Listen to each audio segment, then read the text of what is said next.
नमस्ते भाई, देखिए हमारे यूट्यूब चैनल पर जा रहा बहुत प्यारा चुटकुला नाच के पसंद आता है देखिए सब्सक्राइब करें और फुल सपोर्ट करें और आगे बढ़ाइए। थोड़ा थोड़ा आप लोग वीडियो देखेंगे तो मेरा भी आगे चलेगा।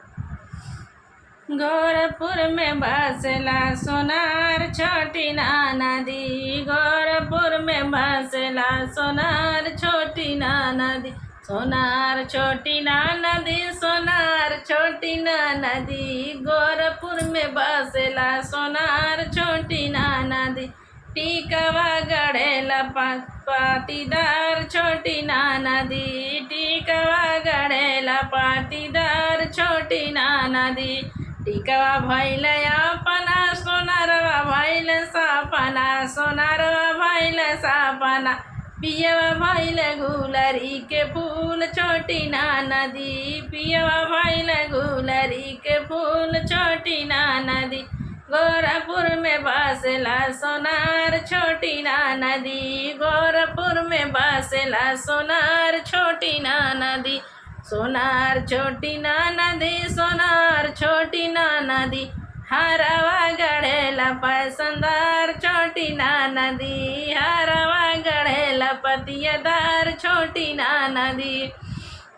हरवा भैल अपना सोनारवा भैल सपना, हरवा भैल अपना सोनारवा भैल सपना, पिया भैल गुलरी के फूल छोटी नाना दी, पिया भैल गुलरी के फूल छोटी नाना दी,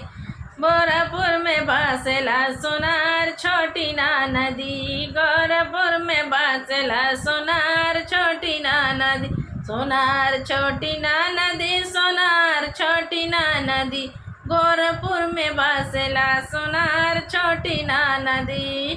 पैजनिया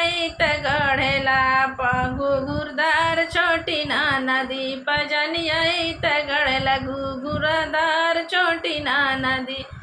पैजनिया भैल अपना सोनारवा भैल सपना, पैजनिया भैल अपना सोनारवा भैल सपना, पिया भैल गुलरी के फूल छोटी नाना दी, पिया भैल गुलरी के फूल छोटी नाना दी, गोरखपुर में बसला सोनार छोटी नाना दी, गोरखपुर में बसला सोनार छोटी नाना दी। चुटकुला नाच के